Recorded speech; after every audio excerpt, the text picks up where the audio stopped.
Look at that pigeon pecking around for scraps. That crow eyeing your sandwich. That chicken crossing the road for whatever reason chickens cross roads. You're not looking at birds, mate.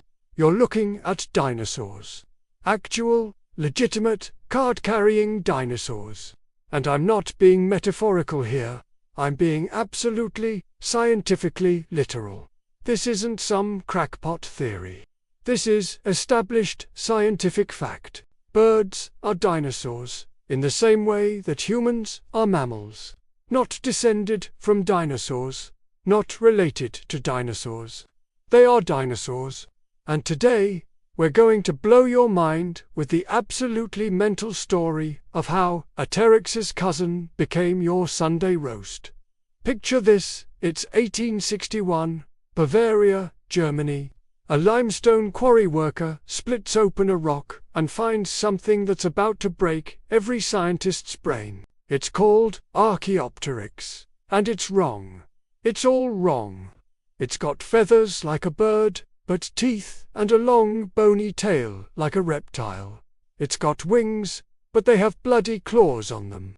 This fossil dropped just 2 years after Darwin published Origin of Species. Talk about timing. Here's Darwin saying species evolve from other species. And boom, here's a fossil that looks like it can't decide if it wants to be a dinosaur or a bird. Thomas Henry Huxley, Darwin's attack dog in the scientific community, looks at this thing and goes absolutely spare. He starts comparing Archaeopteryx to small dinosaurs like Compsognathus, and realizes something mental. Take away the feathers, and they're basically the same animal. But here's the thing. Nobody wanted to hear it.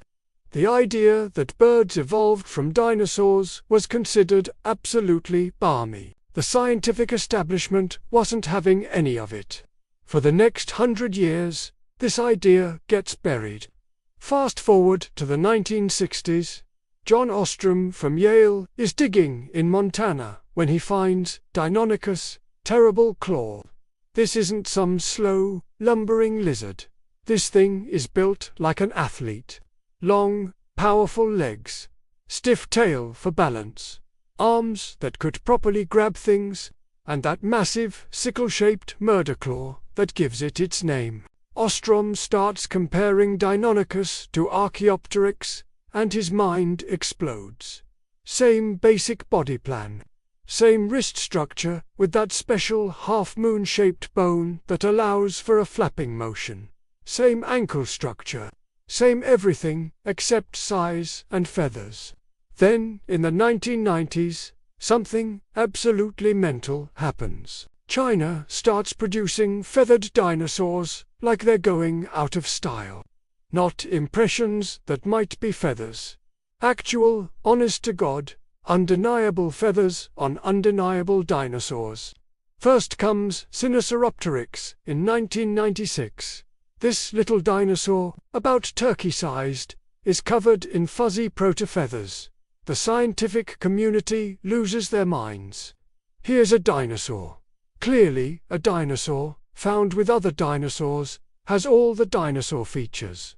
But it's got feathers. Then the floodgates open. Caudipteryx, Protarchaeoptery, Bapiosaurus, Sinornithosaurus, Microraptor, each one more spectacular than the last. We find dinosaurs with simple fuzz, dinosaurs with complex flight feathers, dinosaurs with feathers on their bloody legs, making them four-winged. But the real mic drop comes in 2012. Yutyrannus wally, a 30-foot-long, 1.5-ton predator covered in feathers. This isn't some tiny bird-like thing. This is a proper big carnivore, a relative of T-Rex, and it's fuzzy. We even figure out what color some of them were. By looking at microscopic structures in the fossilized feathers, we determine Anchiornis was black with white spangled wings and a reddish mohawk. Sinosauropteryx had a striped tail. Boreolepelta, though not a theropod, had countershading camouflage despite being the size of a car and covered in armor, which tells you something terrifying about what was hunting it. So, how the hell do you turn a T-Rex into a chicken? It's not just about shrinking. It's a complete reorganization of the entire body plan happening gradually over millions of years. Let's talk size first.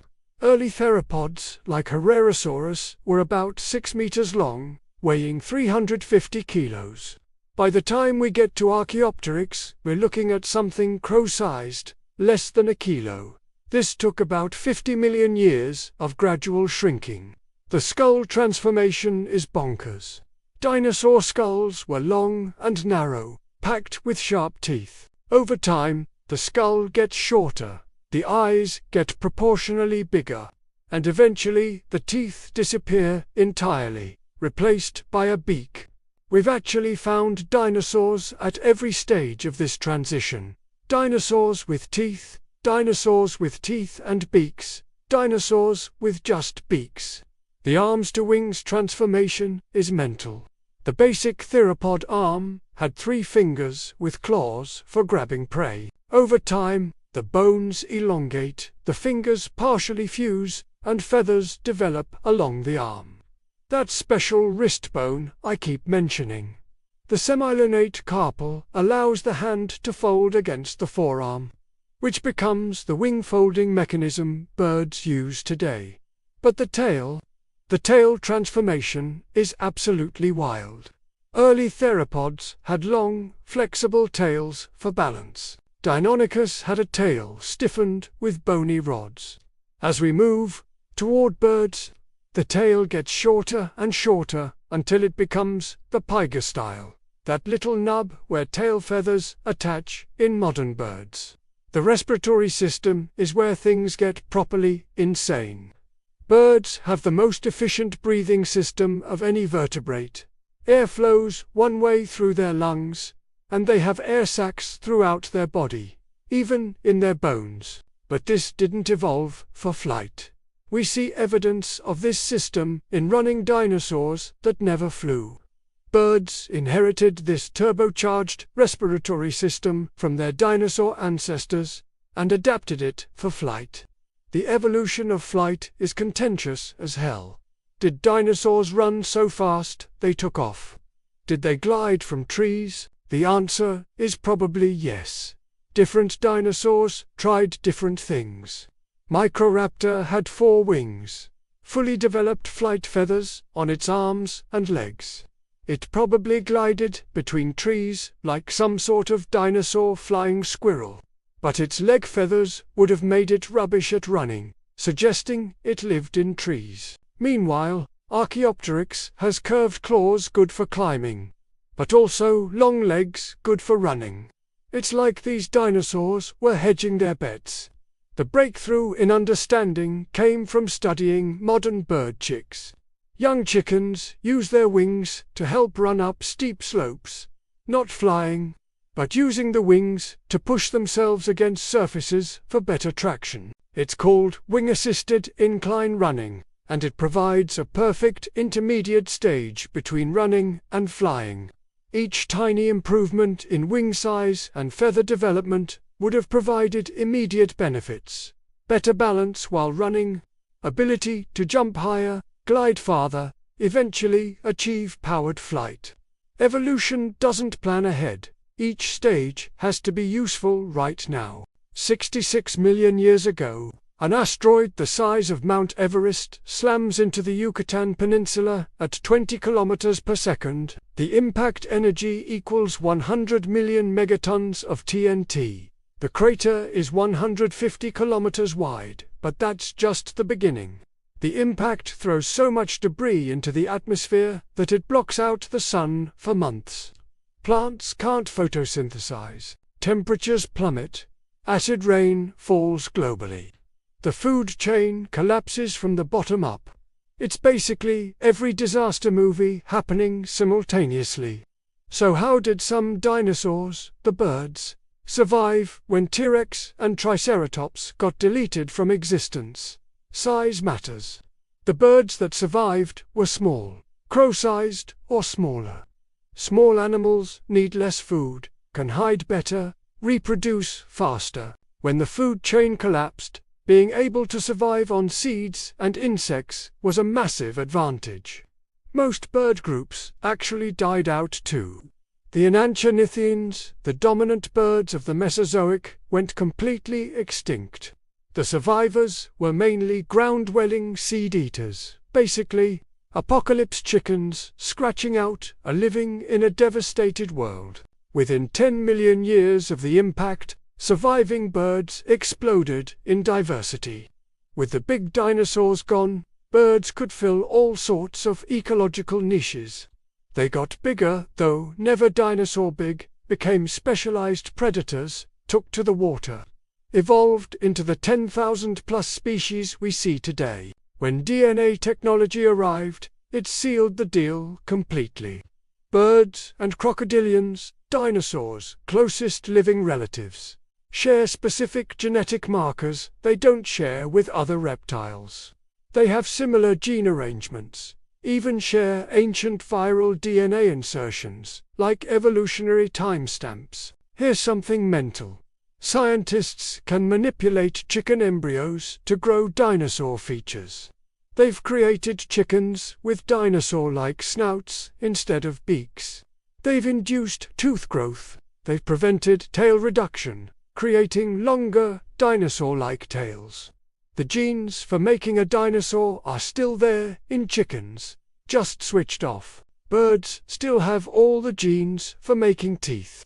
They develop tooth buds as embryos that get reabsorbed. Scientists have activated these genes and grown perfectly formed teeth in chickens, conical like crocodile teeth. After 80 million years without teeth, the instruction manual is still there. In 2005, scientists extracted what appeared to be collagen from a T-Rex fossil. The protein sequences were most similar to birds, particularly chickens and ostriches. We literally found molecular evidence that T-Rex is more closely related to chickens than to other reptiles. Let's talk about chickens specifically, because when you properly look at a chicken, every single thing about it screams dinosaur. Watch a chicken walk. That head-bobbing motion is pure theropod, helping stabilize vision while moving, crucial for bipedal predators. T-Rex probably did the same thing, just scarier. Those scaly feet. They're not just random reptilian leftovers. They're modified feathers. The same genes that make feathers elsewhere on the body make scales on the feet. Scientists have made chickens grow feathers on their feet by tweaking these genes. The way chickens scratch the ground with those powerful backward kicks, that's the same motion raptors used with their sickle claws to disembowel prey. They've just repurposed their ancestral murder technique for finding worms. When a rooster puffs up and does his aggressive display, spreading his wings and dancing sideways, that's a dinosaur threat display.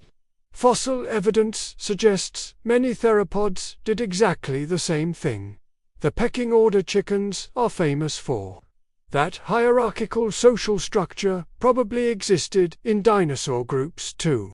We have fossils of dinosaurs in herds and packs.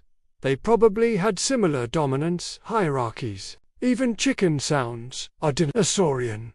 Birds don't roar. They chirp, squawk, cluck. Dinosaurs probably made similar sounds rather than the Hollywood roars. Imagine T-Rex making a bass-boosted chicken cluck. Actually terrifying. There are 10,000+ species of living dinosaurs. They outnumber mammal species 2 to 1. In terms of individuals, there are about 50 billion birds on Earth. The age of dinosaurs never ended. It just changed form. Birds do things that would make their extinct relatives proud. Peregrine falcons dive at 240 miles per hour. Arctic terns fly 44,000 miles annually from Arctic to Antarctic. Bar-headed geese fly over Mount Everest. Hummingbirds hover with hearts beating 1,200 times per minute. Crows use tools, solve puzzles, hold grudges, and have regional dialects. African grey parrots understand concepts like zero and can use language meaningfully. Some birds are scary smart, suggesting some dinosaurs might have been much more intelligent than we imagined. The domestic chicken is arguably the most successful dinosaur ever. 25 billion alive at any moment. 3 for every human. We eat 70 billion per year. They've achieved world domination not through teeth and claws, but through being delicious. It's an evolutionary strategy T-Rex never considered.